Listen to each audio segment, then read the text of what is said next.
Ace Frehley and Mick Jagger were arguing about rock genres, what Ozzy Osbourne did next. They say sound travels differently through history. That in some rooms the echoes of guitars never fade. They just wait for new hands to wake them up again. On a hot June afternoon in Los Angeles, three men, each a monument to rock, would unknowingly write a new chapter in music's story. One believed the soul of rock was being strangled by computers. The other swore evolution was the only way to stay alive. And the third, sitting quietly downstairs with a coffee, would remind them both what rock and roll truly means. Before we begin, tell us where in the world you're watching from, and don't forget to subscribe to Voices of Darkness to help us reach our first 1,000 subscribers, because tonight, we're stepping into a story where legends collide, guitars scream, and truth finds its voice once again. From the outside, EastWest Studios looked like any other modern building. Glass walls, clean lines, and no hint of the magic trapped within. But inside, under those vintage wooden panels and silent chandeliers, history lived. Sinatra had stood here once, eyes closed, singing My Way. Slash had carved lightning from his Les Paul right where the mic stands now rested. Every wall whispered, rock was born here. Don't forget it. That afternoon, a faint melody drifted from Studio 3, sharp, alive, defiant. It was Ace Frehley, guitar in hand, sweat glistening under soft yellow light. Each riff he played carried memories. Smoky bars in the 70s, fireworks on stage, millions of fists in the air shouting Detroit Rock City. But across the room, pacing restlessly, was another legend, Mick Jagger. White shirt, black pants, hair perfectly out of place, his energy filled every corner. He wasn't just a singer. He was a survivor. And to him, survival meant evolution. You're still playing the same 3 chords, Ace, Mick said, that unmistakable accent slicing the quiet. It's 2019, mate. Rock has to evolve. You can't keep pretending it's 1975. Ace looked up, eyes narrowing, hands still on the strings. Evolve? Mick, you're still recycling the same blues patterns from the 60s. Only now you've got computers polishing them up. That's not evolution. That's hiding. Mick laughed softly, though his jaw tightened. Hiding. We've stayed relevant for 6 decades. Disco, reggae, pop, we've embraced it all. You're stuck in time, Ace. And time isn't kind. The sound of silence became heavier than any chord. Ace set his guitar down hard, the echo bouncing across the padded walls. I call it staying true. Rock and roll isn't supposed to be perfect. It's supposed to bleed. Mick crossed his arms, lips curving into that legendary half-smile. Bleeding's fine, mate, but try selling blood when the audience wants gold. People want sound that fits their lives. Streaming, playlists, TikTok. If you don't adapt, you vanish. Ace picked up his Gibson Flying V again, plugging it into the amp. You want to hear why rock doesn't need your fancy computers? He turned the volume up, way up, and struck a chord so powerful it made the room tremble. The sound roared like thunder, raw and honest. It wasn't clean. It wasn't polished. It was alive. When he stopped, his eyes were on Mick, breathing hard. That's real. That's rock. Mick didn't flinch. He walked to the control board, fingers gliding across the digital mixer.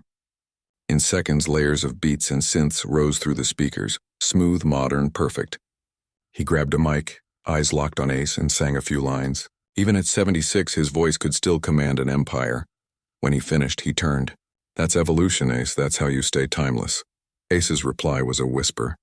Timeless isn't the same as soulless. The tension in the room could be cut with a guitar pick. Decades of philosophy, blues versus metal, analog versus digital, colliding like a supernova. Neither man noticed the footsteps echoing up the hall. The studio door creaked open. And standing there, coffee in one hand, sunglasses slightly crooked, was Ozzy Osbourne.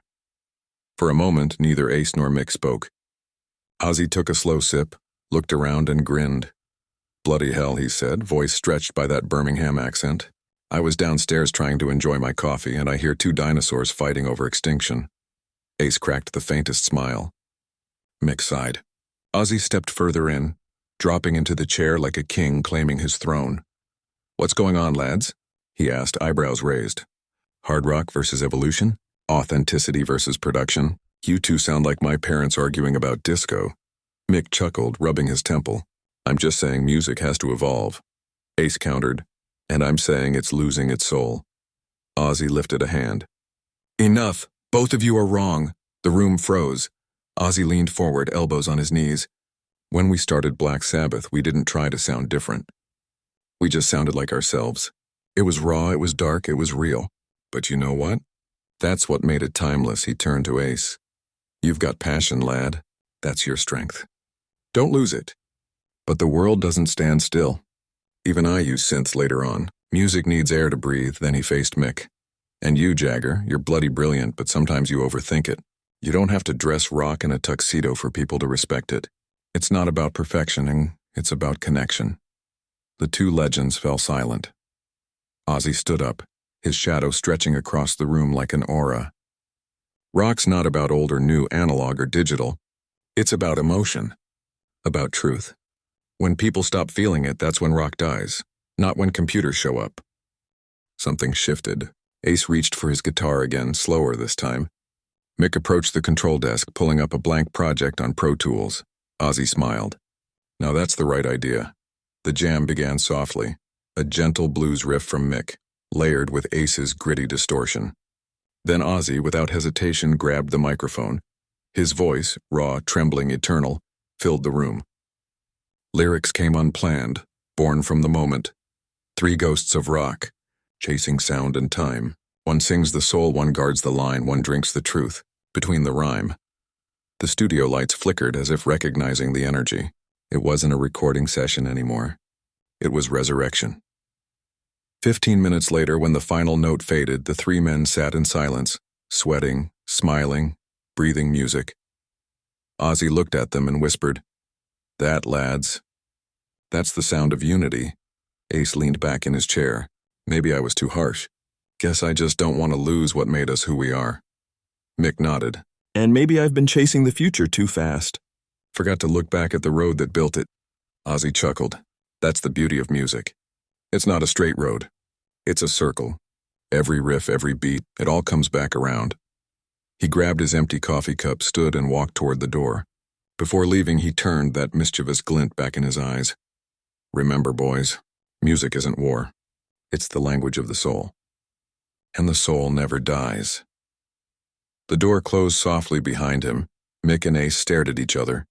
Two old wolves remembering they'd once howled under the same moon. Fancy a collaboration? Mick said. Ace smirked. You bring the blues, I'll bring the fire. And for the first time that day, they both laughed. Downstairs, Ozzy walked out into the fading Los Angeles light. The sunset painted the city gold, and Olden knew it once. He could still hear their laughter echoing faintly from the upper floor. He smiled to himself. Because somewhere deep down he knew, that moment, that jam, that unity, would outlive them all. If you've ever argued about music with someone you respect, you already know, it's not about who's right. It's about why you care so deeply in the first place. If you love Ozzy Osbourne, prove it right now, share this video. Help Voices of Darkness reach our first 1,000 subscribers and keep the soul of real rock alive. Like, comment, share, and never forget, music doesn't divide us. It brings us together.